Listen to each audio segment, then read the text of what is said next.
The final chapter in the Natalia Grace saga was released, and we finally got a lot of answers, but we're still left with a lot of questions. We're going to go over that docuseries in today's video.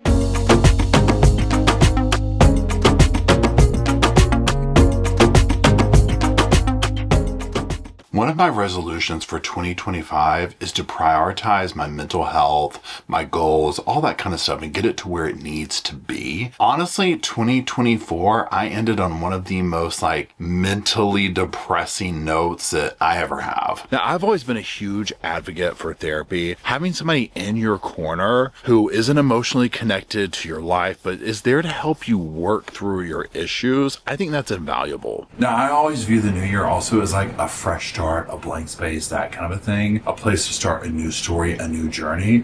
And for me, that new story and that new journey came with BetterHelp, who's sponsoring today's video. Now, as a true crime creator, you already know I spend a ton of time immersed in stories of tragedy, resilience, the whole 9 yards. And as rewarding and as mentally stimulating as following these cases are that we do, they also leave me in a pretty bad mental state at times. And another thing that I've learned is they have me constantly resifting back through childhood, earlier years, through my own traumas, my own mistakes, my own lessons, and constantly revisiting those through the cases that we look at here. And honestly, it left me feeling very, very stuck and very much just repeating the same things. How do I get out of this rut? How do I move forward? I felt like I was falling behind, and I honestly didn't even know really where to begin. Now, I've done therapy before, and I've been in traditional in-person therapy, and that's worked wonderful. But then when BetterHelp reached out, I was like, this sounds like something I want to try. I'd heard of them before, right? And so I was like, a fully online thing. Let's see how this will go. And really at this point for my schedule, that the fully online thing, it's a must. Now, signing up was quick and easy. So the questionnaire was literally surprisingly straightforward, almost too easy, to the point where I was sitting here thinking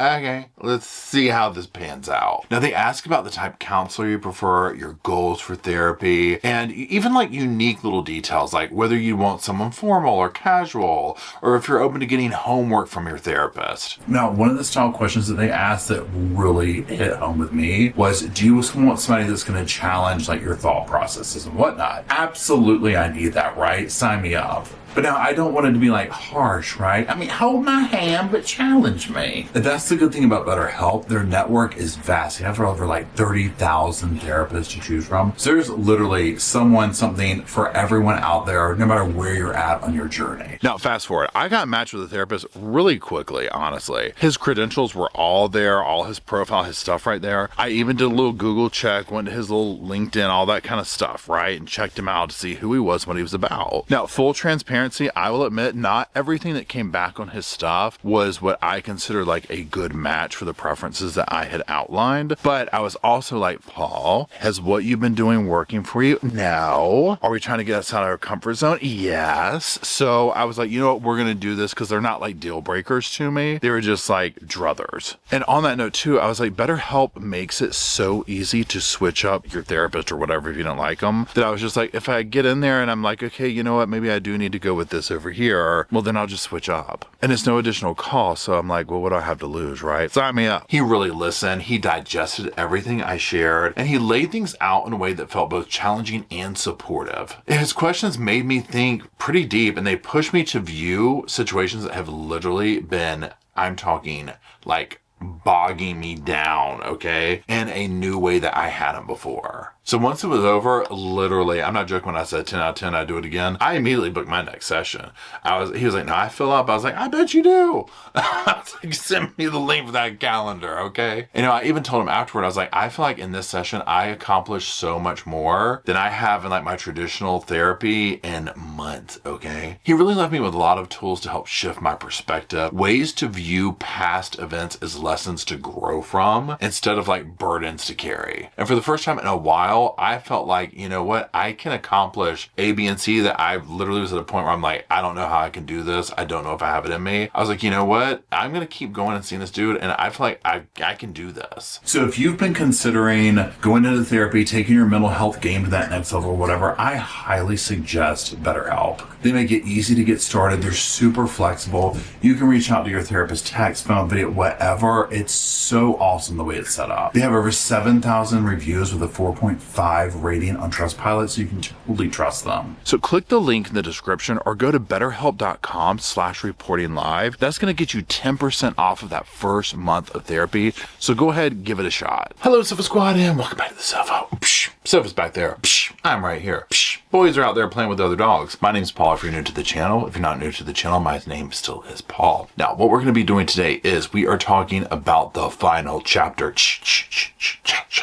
I always think about Friday the 13th, the final chapter, whenever I hear that. Absolutely love that one. A real banger, okay? But what we're talking today is the final chapter in somebody else's story, and that is Natalia Grace. Natalia Grace's finale, or whatever you would call it, like the cliffhanger we were left off at, came out. It was like a 2-night event or whatever. I watched it. I made notes. If you are new to the channel, this is how I do these type videos here. I literally sit with my phone and make notes throughout it, and I'm just going to go through and read them and discuss them as we go. At the end of the video, I'll put a bunch of my thoughts and whatnot on, about the thing at the end. And that's kind of it. If you aren't new to the channel, then you know we did a live chat about this already on the podcast channel, but I like to come over here and do like an edited version for the people who don't like that vibe. Okay, so let's go over a very quick overview of who Natalia is, how we arrived at this docuseries. So we're talking about the adoption of Natalia Grace. So in 2010, Christine and Mike Barnett, they were a couple from Indiana. They adopted a girl. Her name was Natalia Grace. Now she's from the Ukraine. Natalia was believed to be like 6 years old. She's an orphan, obviously, with a form of dwarfism, and basically, she has a short stature and some physical challenges and whatnot. Now, this quickly turns into a dispute, but not what you would think of, right? So the Barnetts start to suspect that Natalia is really not a child, but she's an adult posing as one, very similar to that movie, The Orphan. And in fact, Natalia will claim that they got their storyline from The Orphan. Now, they would allege that she exhibited behaviors that weren't consistent with a child, like adult language and interest, as well as claiming to try to harm them and their biological children. Now, some of these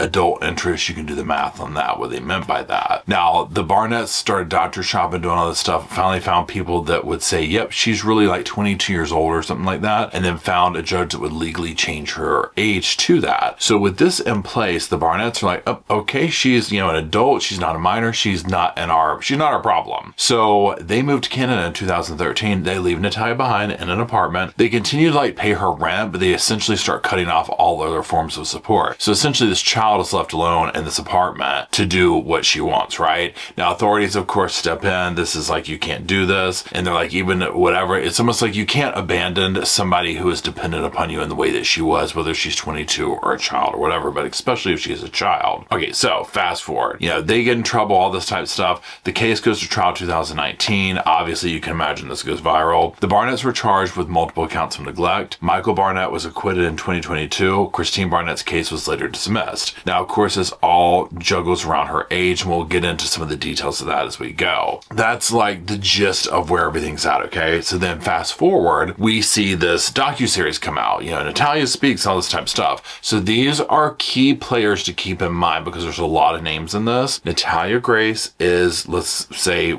the victim, the child that was adopted, whatever. The Barnetts, Michael and Christine, are the ones who adopted her, who got in trouble and abandoned her. The DePauls are another couple that they have some of the same physical challenges as she does, and they have a daughter as well. And the only reason I'm mentioning that is because you'll see how if they could have actually adopted her in the beginning, this probably would have been a better thing because their house is set up like everything, like they know what she's going through, kind of a vibe, right? They know the special needs that she has that need to be addressed. But nonetheless, the DePauls are part of this, and they play heavy in this last couple episodes. We also have the Mans couple. They essentially, in their world, rescued Natalia from the Barnett situation and adopted her. The Mans family is a man and a woman married. They have several adopted children. He likes to be called a bishop. They own a church or whatever. We'll get into it. She's been like their adopted child for like 10, 11 years. When I say child, remember she's not a child anymore, okay?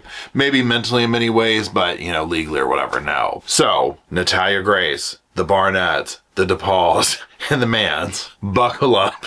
Here we go. I'm already exhausted.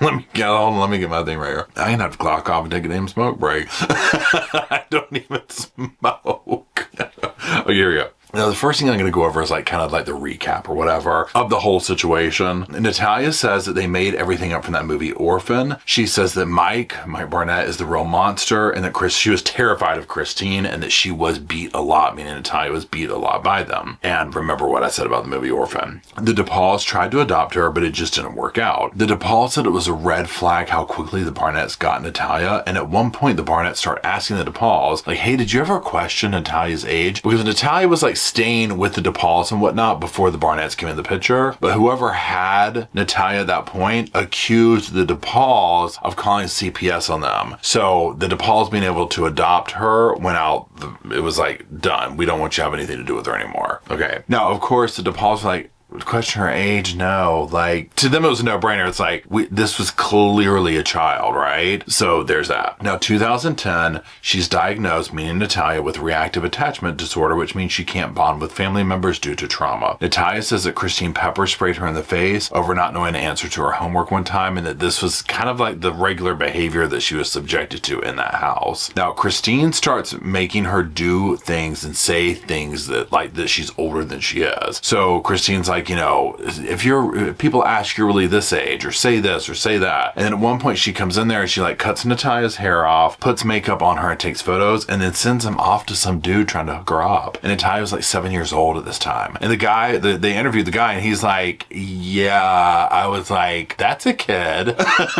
You know what I'm saying? So the whole thing with the Barnetts is creepy. Now, if you watch this, you already know Mike Barnett plays. You look up the word unhinged, he's there, okay? So let's keep going. This is when we get into the recap of they legally changed her age from 8 to 22. It turns out they were doctor shopping to find someone to say she was older. Then they talk about the bio mom, her DNA proving her age. They do another test later that proves that yes, Natalia is the age that she is. Now, it's almost like give or take a couple of years type situation. And this is my take away from it with that part, is I was like, yeah, I don't believe that she's like double her age or anything like that, but there's some murkiness to it. So there's probably like a little bit of give or take, but we're not talking about an 8-year-old who really is 22 years old coming up in the house, okay? Like there's that. So let's keep going. Now, they show the first reunion. This was between Natalia, her adopted dad at this point, Mr. Mans, whose name is Antoine Mans, and then Mike Barnett. And this was drama from the word go, okay? I mean, just a meltdown, right? Now, they talk about certain situations, like another person, like an overlay person's voice comes in or whatever, and they start talking about these inconsistencies and her advances toward men when she was hospitalized at one point. And people have these things. And now, to me, when I was listening to that part, and like other people talking about like, yeah, she did some kind of creepy stuff, I was like, this is probably someone that's been subjected to SA. You know what I'm saying? Like, there's definitely like some of the places that she was staying in, these apartments with known predators and things like that. Like, I'm like, this is somebody who's been probably SA'd and also has zero ability or knowledge to function in a household with appropriate social like norms, right? And so yeah, so that's to me is immediately what I thought of, as I was just like, oh, this is like a victim of SA, and this is their behavior, like to them that's normal. Now they leave us off at the Mans family adopting her and then saying she's crazy. So that's where they dropped the thing off, is the Mans call the producers and they're like, we want her out of the house, we're done with her, she stabbed us in the back, she did this, she did that. And we're like, oh my god, you know, is Natalia pulling a Natalia? What's up? But they make us wait forever until now, right? So here we go in the new episode. Okay, so they start off with Antoine's phone call. They talk about wanting to run off to the UK with a man and stabbing the family in the back. So during this time, Natalia has met a dude. His name's Neil. He lives in the United Kingdom, and this turns out to be like her boyfriend, okay? So the Mans moved to Tennessee. Now, we will talk about where all that money came from here eventually, but you can imagine where they got the money to buy the property and trailer from. Just do the math on that. Who's getting public appearance fees in this situation? Natalia meets Neil from UK. They start talking, feeling gross. She falls in love. That's the guy I just talked about. Now, the DePauls say that the man's family wouldn't let them talk to Natalia. The DePauls wanted to help Natalia. So the DePauls are like, yeah, they basically cut us off. They controlled everything about her and we couldn't get to her. Now, Neil, this is the boyfriend from UK, eventually reaches out to the DePauls, and he's, Natalia's boyfriend, and he's worried about her, and he says that she's being held hostage. Now, basically at this point, Neil and Natalia are having to make up fake names on this like learning app to be able to even talk to each other because the man's family has her on lockdown to that degree. Now, the Barnett's attorney from way back when, he says that the mans are nothing but grifters, right? He's like, it ain't nothing but grifters. This is what they make their money off of doing. And he says that they're a cult and that they have indoctrinated Natalia. And we'll get deeper into that here in a little bit. Okay, so now another member of the church, and by what I mean by this is the man's former church, and it's like the pastor's wife speaking kind of a situation. So when I say member of the church, I'm not talking about their current place, like I'm talking about this other church that they went to or whatever. So there's that. They say that the Mans are very strict authoritarian parents. They say that Mr. Mans was very mean. They lived off Social Security. They lived off the money for the kids. They say eventually the Mans started their own church out of their own home. They say that Natalia was isolated and that the Mans, Mr. and Miss Mans, watched over her like a hawk. So another thing comes in saying that yes, this house in Tennessee, the trailer and the property that the Mans moved to, they pay for it in cash, $300,000. So let's talk about this for a second. Natalia was getting a ton of money for doing appearances and stuff like that, okay? Like she was not poor. I mean, it wasn't like she struck gold, but you already know, right? So like for Dr. Phil, all this type of stuff, well, the Mans family controlled that and kept all that. And this is going to come to bite probably them in the butt now too, but certainly Natalia, which we will learn the ramifications of this on the very last episode. So just keep that in mind. The Mans moved to Tennessee on Natalia's dime, but not willingly. She doesn't know, right? She doesn't seem to have any clue how money works and taxes and Social Security and disability and the type money she was making and all this, okay? So there's that. A dude who knew the Mans way back when, he comes on talking, and several people do this, right? He's like, they are filthy. Okay, I'm talking, when I say people call these people out, okay, I'm talking, they called them out, y'all. They were filthy, the house was gross, they are horrible human beings, right? It's just like the absolute bottom of the barrel people, okay? Which a lot of people watching this when they saw it, were like, this isn't gonna end good. And unfortunately it doesn't, right? Okay, so Mike Barnett speaks. Complete cringe. And we'll talk about that towards the end too. Now he says that Antoine is a nightmare fuel. He wants people to call him Bishop. He's like, Natalia's in extreme danger. Okay, so now the producers say that at first, and they're going back to this phone call that happened where the Mans call up talking about, she's gonna leave or whatever. So the producers say that at first the Mans wanted to kick her out. And then they wanted to get her an apartment. Then Neil reaches out, the boyfriend, to the producers and saying like she's in danger, all this type of stuff. Now, when the Mans discover that Neil is talking to Natalia like this, they take away her technology, they shut him out, they take all the messages and delete them. We'll get to that in a second. Now, the producers at this phone call plays, they had that camera right up here on the damn airplane that they flew up to Tennessee on. They were immediately there. They were like, there's no time to get on the plane. Let's just start running, right? They're like, this drama is like tea, okay? So they immediately go to Tennessee. And this is what we need out of reality TV producers. Thank you. Okay, we need this kind of urgency with stuff like this. It's very important, okay? Very important, right? So they rush to Tennessee, right? And when they get there, they walk into this vibe. Oh, what do y'all mean something's wrong? Oh, no. Praise Jesus. We're fine. Natalia, are we fine? And she's like, yes, we're fine. You already know. Okay. And they're like, oh, we came to an agreement. You can tell something's off, right? Okay, so let's keep going. So several other voices come in and whatnot to the thing. And one person's talking about, how Natalia could be shady. She's confronted about what she was doing online with this guy, Neil. Turns out she's trash talking the Mans family to Neil. They say that this guy manipulated Natalia. So when they're listening to all the stuff going on and whatnot, and the producers, you're like, oh, okay, well, can we see the messages? And that's when they were like, oh, the messages? No, we deleted them. Yep.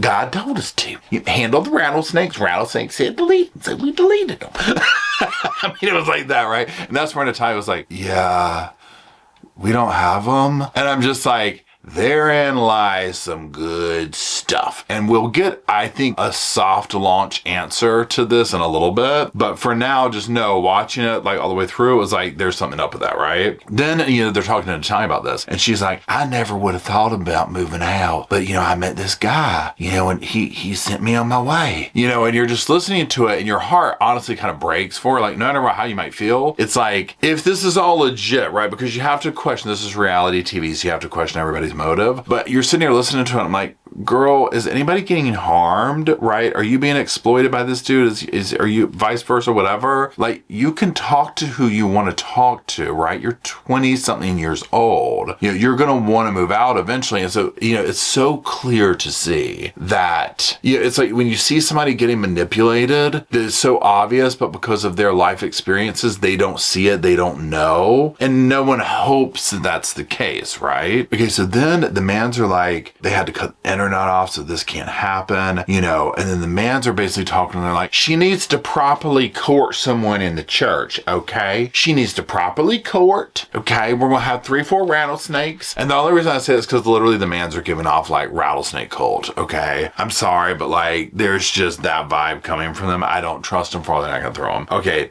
then Natalia comes on and she's like warning other girls not to do this. And I'm just like, yes, there does need to be a level of safety, but also, like, you're being manipulated by the people you live with, right? So anyways, let's keep going. During all this with the drama, the producers are like, well, look, if this is so bad, like, you could just move in with the DePauls, right? I mean, that would solve everybody's problem if you don't want her here. And they're like, oh, the man shut that down right away. Okay, so then switch over to the DePauls. The DePauls say that Neil and Natalia have been like secretly talking on that learning app I mentioned. And Neil says that the mans have taken all of Natalia's money and that they're medically neglecting her. Now the DePauls feel like, we have to get involved, we have to go get her, we have to do this. So the DePauls are able to get in contact with Natalia, and she's like, I want to leave. And she's like, well, look, this is what we're gonna do. We're gonna be going to this church at 7 a.m. and at 7:05 I'm gonna be talking about, like, I gotta go to the bathroom, I gotta step out for something, right? And I'm going to tuck and roll, okay, literally. And so they're like, okay, cool. So the producers and Nicole DePaul is the mother's name, and the daughter go. The dad stays behind. So they fly to Tennessee to rescue Natalia. They were in a car. They go to the church. Now, at first they find the church and they're like, oh my God, it's like 7:15. We missed her, right? Well, basically, I mean, this is like early in the morning, okay? Now that I think about it, I don't know if it was the morning or night. Maybe it was the evening time, because that would be super early in the morning, right? Anyways, they're basically saying that she's 30 minutes late, okay? So Natalia does show up and they see her and she goes in, and then sure enough, a minute later, she comes out, and I mean, she hops in that van and off they go. Now, one thing to keep in mind, Natalia doesn't have money. She doesn't have an ID. They've never done any of this stuff for her. And so she can't fly. She can't do this. So they have to drive all the way back to New York. Now, already red flags start coming up for Nicole DePaul in the car, because Natalia like texts Cynthia Mans. That's the man, Miss Mans or whatever. And she's like apologizing. Now, mind you, she's going to have to say something because it would be like a missing person situation. You know what I mean? But nonetheless, it goes a different direction than the DePauls were thinking. So she, meaning Natalia's like sending these text messages, apologizing, all this type of stuff. Well, very quickly, Cynthia Mans turns the conversation to, you want me to still be your payee? And what about your social security? It's like all switches over to money, which again, if you're watching from afar, you already knew this, right? You already knew this is the direction of it, okay? There's that. Now, we switch to an FBI interview from 2014, and they're interviewing Natalia. So do the math on that. She was much younger. And they're asking her about how the money works in her house with the Mans family. And, she's like, well, yeah, I get, this much money. It's like $700 a month or something. And she's like, well, I pay rent. And she's like, and then I tithe money to the church every month. And they're like, oh, you tithe money to the church? Okay, well, how much? And she's like, 10%. And they're like, well, but who is the church? And she's like, well, it's the church. And like, but who runs the church? Who owns the church? And my parents. But it's for the church. It's, for, like sound equipment and stuff like that. And you can tell that it's like, oh, girl, girl, right? There's a difference. First of all, I'll say this. You do your tithing, whatever, go ahead, boo, right? Like, nobody has a problem with that. In this situation, we got a problem with it. You want to teach your kids a lesson about accountability and whatnot and all that. Like, hey, you need to do A, B, and C to keep a roof over your head. It's time for reality. Sure. In this situation, no.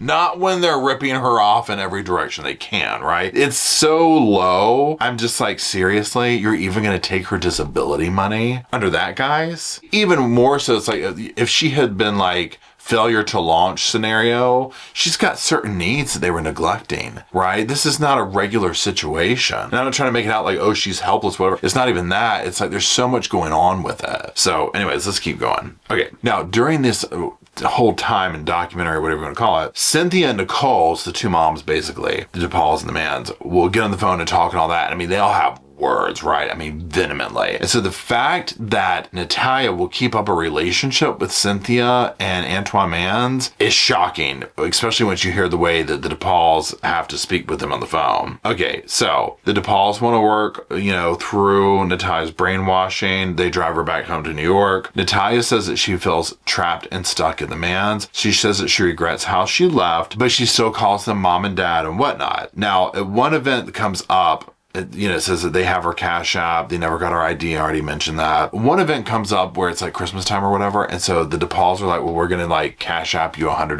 so you can just buy what you want, whatever. So they do it and they quickly realize that her Cash App is Cynthia's. It's like Cynthia gets the money. And so I was confused on this part if it was like Natalia sent the money to Cynthia or if it's just set up that way so that they didn't realize when they sent it, it went to Cynthia. And so she kept that money. Where it was like, even your Cash App is them, because you can imagine like all these GoFundMes, all this money that they kept. I mean, it's a lot, okay? So they're milking Natalia for all they can. Okay, so now another thing that Natalia keeps talking about the Mans family, like they're just these wonderful saviors and how great they are. She's talking about her dad Antoine. She's like, oh, he's a miracle worker, girl. You give him 2 rattlesnakes and a glass of wine, oh, he'll heal this whole damn room. You know what I'm saying? And so, the DePauls are sitting here like, girl, we just like rescued you in a tuck and roll situation at a church parking lot in Tennessee. And now you're over here talking about he's a savior. He's healed this. He's done that. He's predicted this. Like he's Mr. Bishop. What's going on? Now, towards the end of this first episode, the first like new episode or whatever, the first evening, there's this whole scene where like Nicole confronts Natalia. You can tell Natalia gets pissed, and about the whole Mans family, and where Nicole's like, what's up, girl? Like you can see this whole other side of Natalia come out. So literally you're watching like,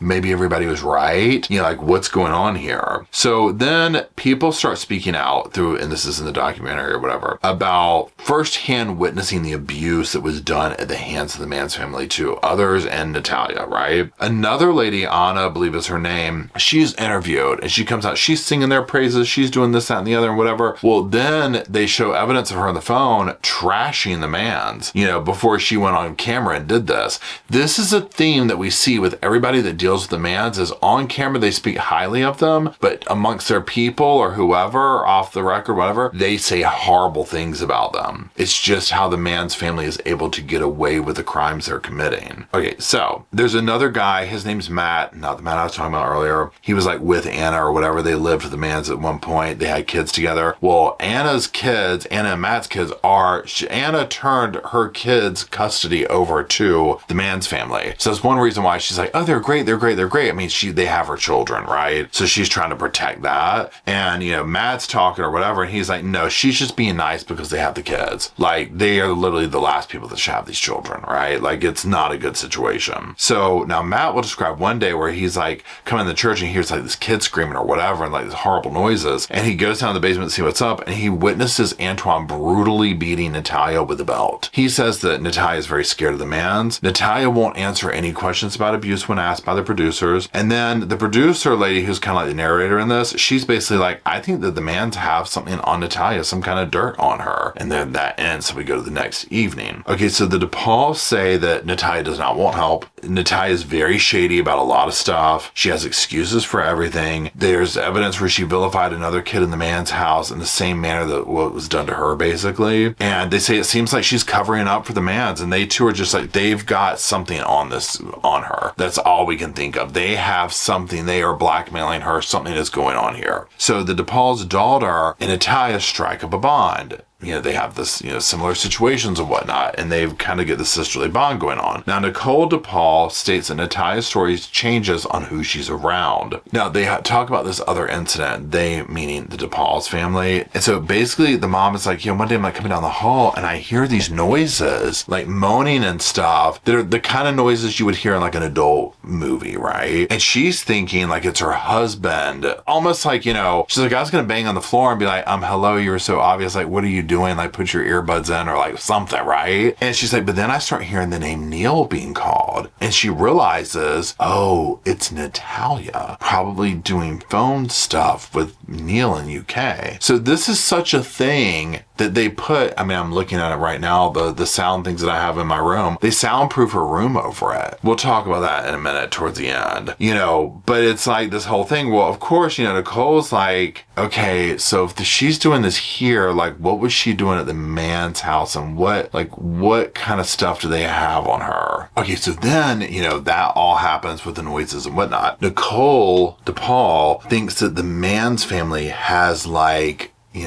spicy pictures of her and text messages and stuff like this, because remember, they confiscated all the stuff between Natalia and Neil. So she's like, I think that they are withholding that, and basically like, if you do A, B, or C, we're gonna put these out there, because especially because of her infamy, that would, they could probably make a lot of money off that. Now, they also claim that one of Natalia's older adopted sisters is blackmailing her with these kinds of things too. Now, one of the most like absolutely you wanted to come through the screen and grab everybody was this phone call. So we're going back to the money conversation, okay? So the whole thing about money comes up, and you see this phone call taking place where Natalia essentially is talking with the man's family and coming to an agreement where she's like, of the money, I want $25,000. Well, immediately the man's family are like, okay.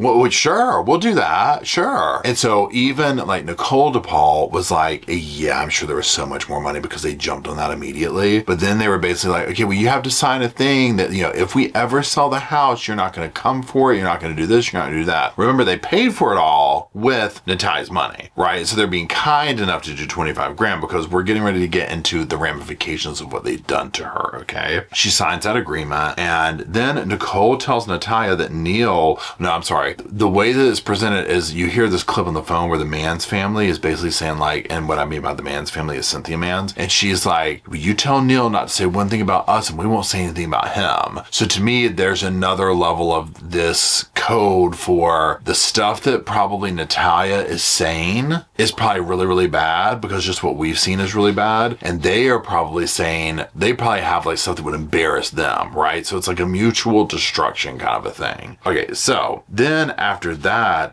the DePauls are talking about they feel manipulated. They're talking about how their household has been turned upside down since Natalia came into the house, okay? And it's like, every day is drama. Nothing ever stops. Oh my gosh, this, that, the other, blah, blah, blah, blah, blah. I can understand it. Even their daughter is like, I don't want to come home anymore at a certain point, because they're like, she's like, it's always drama. Like, I love Natalia great, but like everything, she has taken over this house. Okay, then we go back to that switch on camera. Remember how I told you there's that moment that they had? Okay, so Nicole says that when she confronted Natalia on camera about, the man's family and all this type of stuff, and at this moment, when she confronts her, Natalia's talking to like a camera producer or whatever. She's like, can we stop rolling? And you see this look come over Natalia. And Nicole says like, yeah, like I've never seen that side of her. It looked honestly evil. Like she was pissed at Nicole. And so then Nicole also talks about where there's these other times where she's like, it's obvious that Natalia will do something like this. She'll come out and like have the phone in a certain way, or put it down a certain way, and then ask very pointed questions about the mans and things like that. And she said, it's almost like she's either recording my answers, or the mans are on the phone and Natalia's trying to prove to them that she's not talking smack to the DePauls about the mans. And so it's literally, they're like, even though she's living here,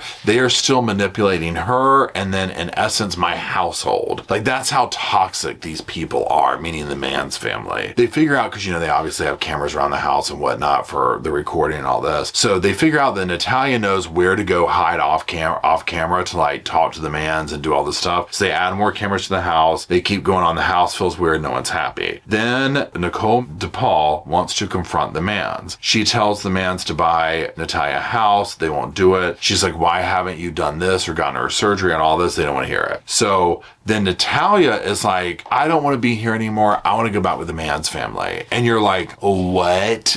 No. And at that point, I was like, look, if she goes back there, you cannot tell me at all. You can't convince me differently that her and the man's family were not in on this and that they were just grifting the DePauls. And this was like their next mark, right? And this is just what they do. Well, of course, in reality TV fashion, she doesn't go and she stays with the DePauls. And Natalia in the interview does admit, yeah, I have some rage towards Nicole. She says that Nicole crossed a line when she was asking me on camera about my parents. And again, the fact that she still calls them like her parents, and I get, technically they are, and she was with them for 11 years, but it's so sad to see her allegiance and loyalty to them where I'm like, girl, that's not going to go both ways, like at all, right? The DePauls start looking over her finances. This is when we get into like the, And Mr. DePaul's like, yeah, it's obvious they were grifting Natalia. They were bleeding her dry and using her. And so they get into this conversation where it's like, number one, they never paid any taxes on that money, okay? Now, also, keep in mind that Natalia's on disability. So if you're sitting here getting hundreds of thousands of dollars and you're on disability, this cannot be good, especially if you're just treating it like, oh, I just got a $300,000 check from Dr. Phil. I'll just go spend it all. Like, that's not how that works, right? Natalia has no idea how taxes work, allegedly. No idea how any of that works. Well, the mans never did anything and they never paid anything, and they refused to. They're like, we're not paying that. Like, please. Of course, why would they, right? They got what they wanted. And you're watching Natalia come to this realization, and you're just like, she's like, I don't want to deal with this. I'm so stressed out. I'm like, I would be too. I would be. Just the financial part alone, I'm like, it gave me an anxiety attack. I was like, and I'm just like, that's going to be so bad. So bad, right? Okay, so let's keep going. Then it takes a turn. You can see that Natalia finally starts seeing how the mans really are. She gets to the point where she's like, I'm over it. I'm done with the mans. Natalia cuts them off. Natalia goes to UK to visit Neil. She has a little bit of a glow up. She comes back. She's like in a way better mood. The house is better, all this type of stuff. She goes to New York for a People magazine interview, and they follow her, and it's like kind of like a happy-go-lucky ending, and everything's fine and lovely and wonderful, whatever. Not to be continued, but like there's that. I think there will be another installment in this. Now let's get to some of my final thoughts. Okay, so now one of the things about watching this new series, whatever, is I was watching it with Matt. He knows about stuff like this through me or whatever, but not the depths of it or whatever. So this is like really his first time seeing Mike Barnett. Let me tell y'all what, the absolute joy that I had of being able, I live for moments like this. Tell me if you're the same way or whatever, where you can show somebody a peek into the world that follow these cases see. And so to be able to be like, meet Mike Barnett, and that whole thing where he kept going, if you watch it, you know what I'm doing, where he's like, we were all abused. I'm talking, had us rolling. Okay, I got so much pleasure out of seeing Matt's reaction to that. I was like, it's these family moments that I live for. Okay, so now let's revisit that part about when they call her, in the DePauls, doing the phone stuff or whatever. This is one of the examples where I was like, yeah, she, meaning Natalia, doesn't have any sense of this is how, and I hate using the word normal because honestly, what is normal? But let's say social norms, in a regular kind of normal home, you're not going to be doing that so loud that everybody in the house hears what you're doing, right? You're going to take the temperature, okay? But it's almost like she just was this wild, raised by wolves kind of a thing, right? And again, I go back to, there's no evidence of this, and she hasn't said this or whatever, but to me, it gives the vibe of somebody who's probably been subjected to SA or whatever, where that's kind of normalized, but also somebody who, I'm guessing, she just has been surrounded by people that were only wanting to exploit her in multiple ways and not really raise her or do things or be like, hey, that's, turn the volume down, or like, girl, like, what are you doing? You know what I'm saying? So again, that was just one of those things. But also, if you look at it from the DePauls and people like that in the wrong hands, imagine, I don't think the DePauls were doing anything nefarious with her is what I'm getting at, but imagine somebody who should not have a child in their home and that child doesn't know better and is doing something like that. You can only know the doors that would open up. Like, it made me so afraid, and I was like, oh my God, right? Like this, oh my God, right? The doorway open for exploitation is just frightening, right? Especially the thing when she was much younger. Now, on to the money part of this. I'm looking at this, and number one, so this is something to like ask yourself when you're watching reality TV. You have to always sit here and be like, this is reality TV. At this point, a lot of this is scripted. It's not real. It's interjected with this and the other. So we don't know anyone's motivation, because at first I was like, well, how do we know that Natalia's not getting up with the mans to be like, well, let's get this money, let's get this bag, let's get another season. And for that matter, they could have gotten up with the DePauls, and all three of them could have, right? I don't think it went that way, but at the end of the day, you gotta make money, right? Do I think that anyone's gonna get in trouble? Depending on when you're watching this, like, the verdict's out as far as like investigations into the abuse allegations, stuff like that. As far as Natalia and the taxes and the money goes, I do personally think, now I'm not a lawyer or anything, but I feel like because this is so public, she could probably easily sue the man's family, because it is in a sense like exploiting somebody who is dependent upon you, right? Because there's a vulnerable person. The fact that you're taking somebody's money and not paying taxes and buying stuff with it and doing this, I mean, even if it's like, well, no, she let us do it. It's such a blurry line. So I would hope that the government, the tax government, whatever, IRS, whatever, would see this and investigate the man's family. Now, they would probably have to do everybody to make sure, like, okay, let's make sure Natalia's not making it up, to do your due diligence, but just what they were talking about, I was like, oh yeah, that's gonna be painful, because that's gonna be a huge amount of taxes. If you haven't even documented like expenses or anything like that, that's going to get crazy, right? So the verdict's out on that. I'll be following up. They're gonna do the People Interview magazine, whatever you want to call it, on the 13th. So we'll follow up with that. And again, at the end of the day, to sum it up, I do think that she was the appropriate age that she claimed to be, or that was told to her, or whatever, originally, give or take a year or two, right? I think she has suffered various forms of probably every abuse and been tossed from here to there, and is on this quest of finding a belonging place for her. And I feel like when she gets that place and she gets somebody who's not out to exploit her, which it looks like it could be the DePauls, that, they'll be able to teach her those life skills, that teaches you, this is how you do your checks. This is a checking account. This is, what taxes are. This is how you do this. This is appropriate, behavior in the household if you're, having adult time, and not appropriate. All the little things that we're hearing come up, right? This is how you cook, this is how you do this, or whatever. All those important things. Number one, money-wise, I mean, she's obviously getting money from the show, right? She could write a book, she could do more shows, she could do this and that. So I'm sure she could pay that tax bill off, because to me, her best thing would be to either just be like, let's get this money, let's do a bunch of interviews, let's do it, treat that money right, let's pay the taxes on it, and let's get caught up and get a nest egg, and then go into hiding. It's almost like, do what you got to do for like 2-3 years, and then get that money and just go be anonymous somewhere as much as you can, right? So that's it. If you're still watching, I do appreciate you. Thank you very much. If you could drop some sofas off in the comment section for myself, Rosco and Spirit, the boys who are playing with their cousins out there, so I'll have a place to hang out and talk about this case, all the other cases we do talk about here at the Sofa Squad, and until we meander our way on down to the comment section,